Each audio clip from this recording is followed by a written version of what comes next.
to the different climatic elements. Okay? And una sa ating listahan is precipitation, which is basically, in Tagalog, ulan. Okay? Now, your precipitation, that is the primary source of water for your crops. Tama? Yes. Okay? Now, I'm not saying na ulan yung ulan yung primary source ng ating ng napatubig ng irrigation natin. What I'm saying is, yung tubig natin ay nanggagaling yan sa pag-ulan, sa precipitation. So yung tubig na nasa ilalim ng lupa ay galing yan sa precipitation. So it's very important. Okay? Precipitation is very, very important because it provides you this one. Okay? Water. Napakahalaga ng tubig sa agrikultura. Why is water important? Because first and foremost, water is a reactant. Reactant saan? Sa process ng photosynthesis. Exactly. Aside from that, water is important for nutrient transport. Kasi ang water, dinidissolve niyan yung nutrients na nasa lupa and enables the uptaking through the plant roots into the different parts of the plant's body. At the same time, water is important for temperature regulation through the concept of what we call as evapotranspiration. So ang tubig, kailangan niya ng halaman in order to cool themselves, especially in hot conditions. Kasi ang halaman, hindi naman yan nagpapawis katulad ng tao. Tayo, in order to regulate our temperature, kapag mainit ang panahon, tayo ay nagpapawis. Ang halaman, hindi. So, kailangan niya ng tubig and through the process of evapotranspiration, kinu-cool down din niya yung kanyang sarili. Now, based on precipitation na to, we can actually categorize our plants based on the water that they need. First off, we have xerophytes. Now, ang mga xerophytes, ito yung mga halaman na hindi nila, na they are adapted even though the water availability is low. Katulad ng cactus. Cactus is a xerophyte.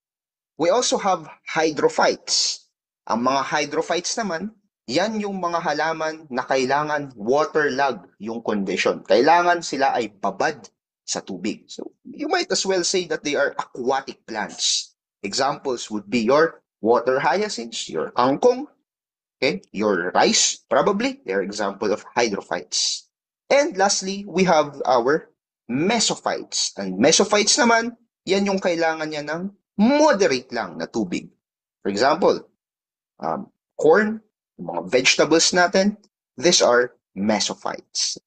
So you can categorize plants based on water needs, xerophytes, konting tubig, hydrophytes, maraming tubig, mesophytes, saktong tubig lamang.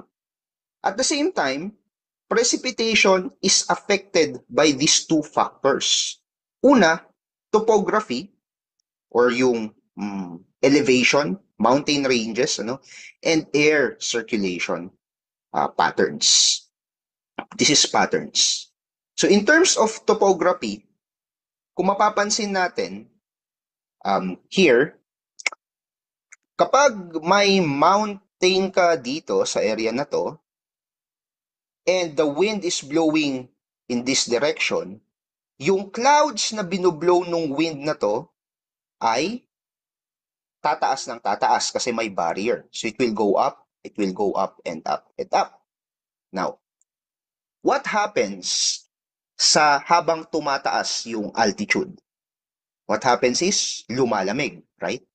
So habang lumalamig, yung clouds mo, paunti ng paunti yung kaya niyang i-contain na tubig habang lumalamig. So in this particular portion, habang tumataas yung clouds, nagkakaroon dyan ng precipitation. Nagkakaroon dito ng pag-ulan. Okay? Now, ang tawag sa area na to is the windward side. Now, what happens now kapag yung clouds mo ay nakaakyat na doon sa tuktok ng mountain and bababa naman siya dito sa kabila?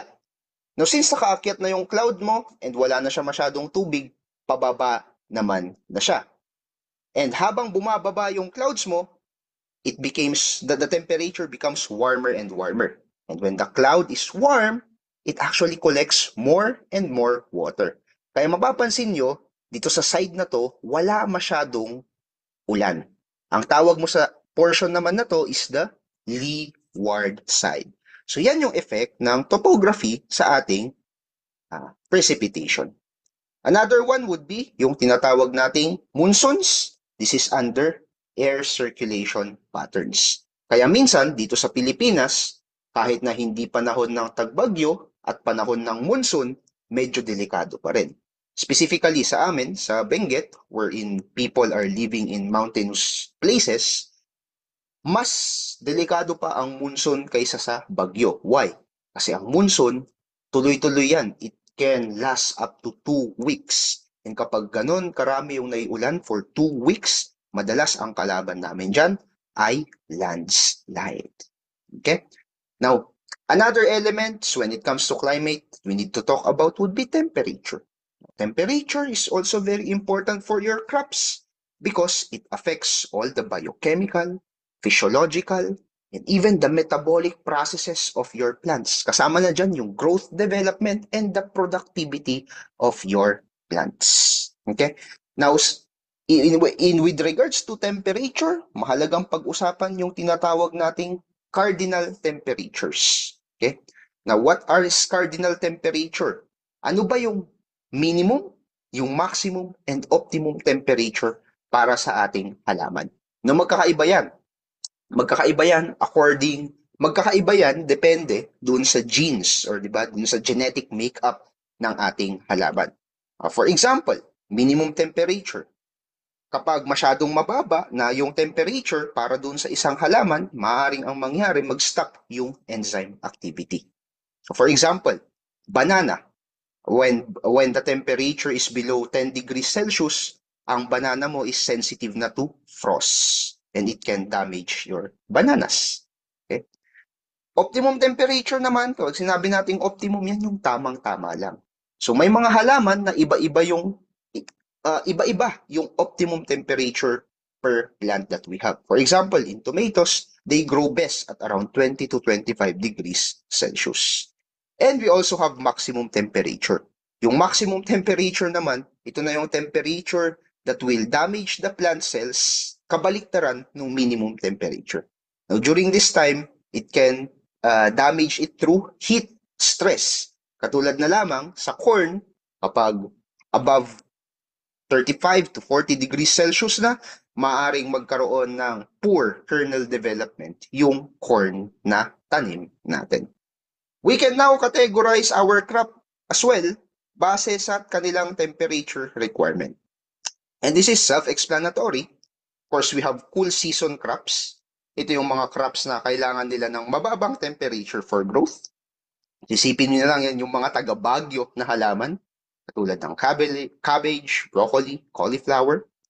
We also have warm season crops. Yan yung mga halaman that thrives in high temperatures. Yung mga taga-baba, example would be your rice, your corn, okay? Another one would be your tropical crops. Ito yung consistently kailangan na nasa mataas na temperature sila. Okay? So ang warm season crops, they thrive in high temperatures. Ang tropical crops, they require consistently high temperatures, katulad ng coconut and sugarcane. So mas heat tolerant sila, kumbaga. And we have subtropical crops, which usually grows in moderate climates. Hindi ganun kalamig, hindi rin ganun kainit, katulad ng ating citrus at mango. Another important climatic element that we need to discuss aside from temperature and precipitation would be wind, right? Now, wind is either beneficial or detrimental to your crops. Now, when I say beneficial, we're talking about the positive effects of wind. Bakit nga importante ang hangin?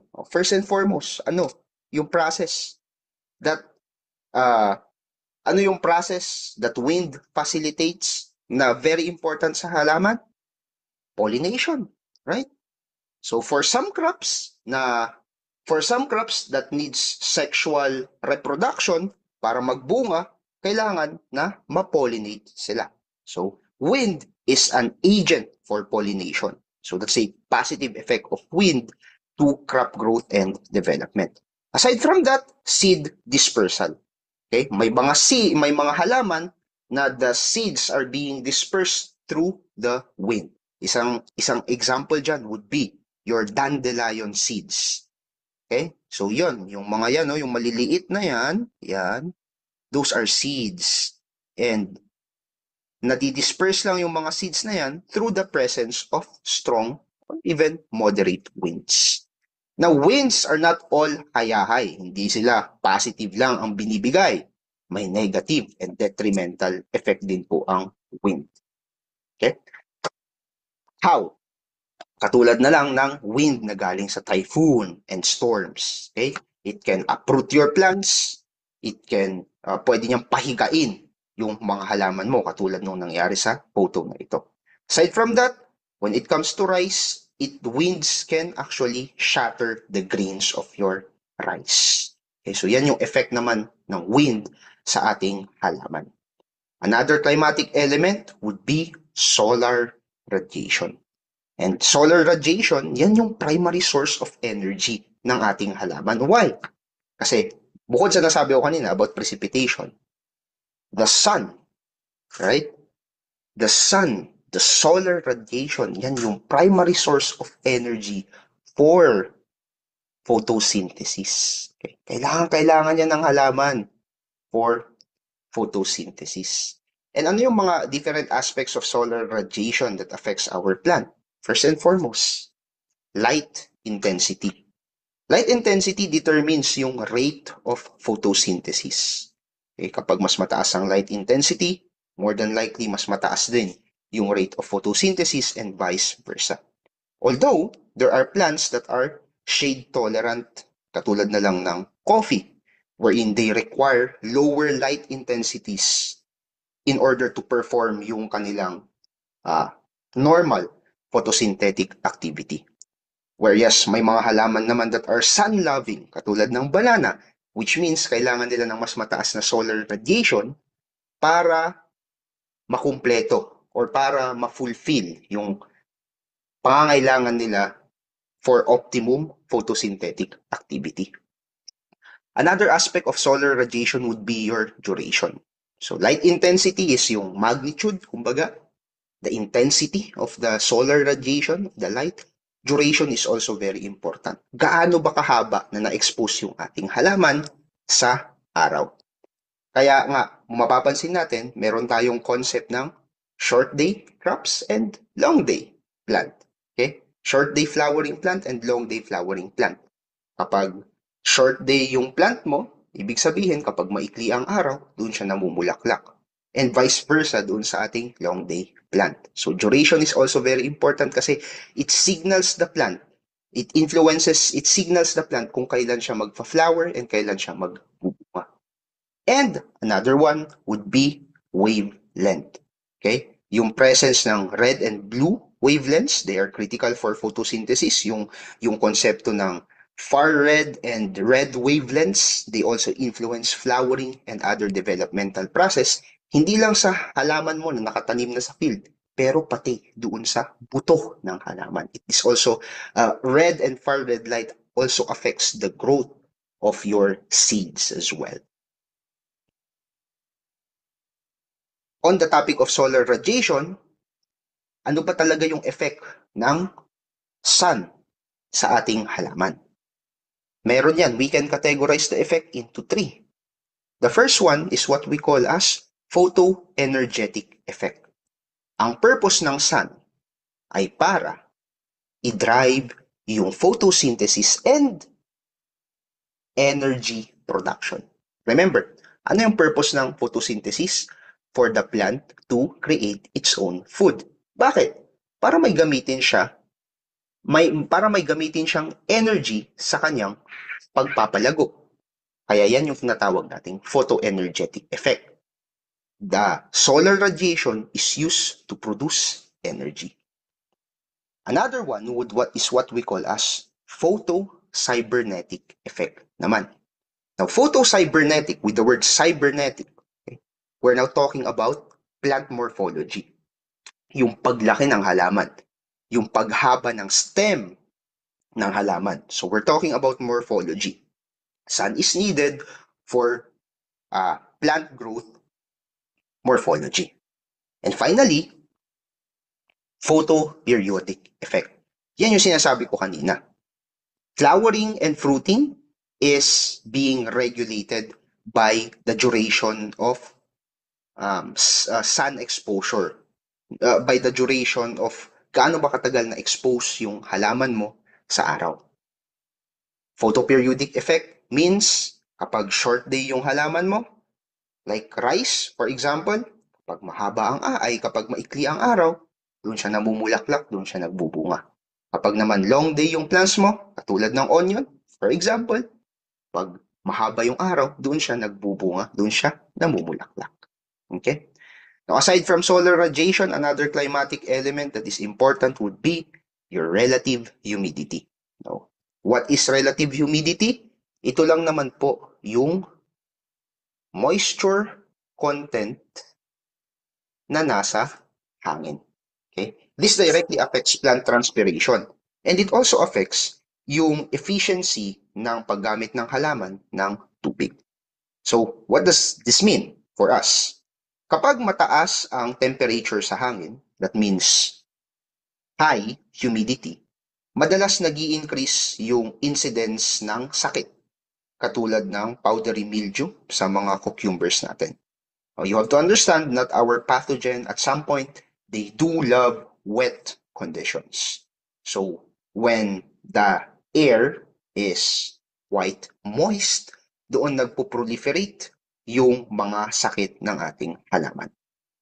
Now, ano naman ang ibig sabihin sa atin kapag sobrang baba naman ng humidity?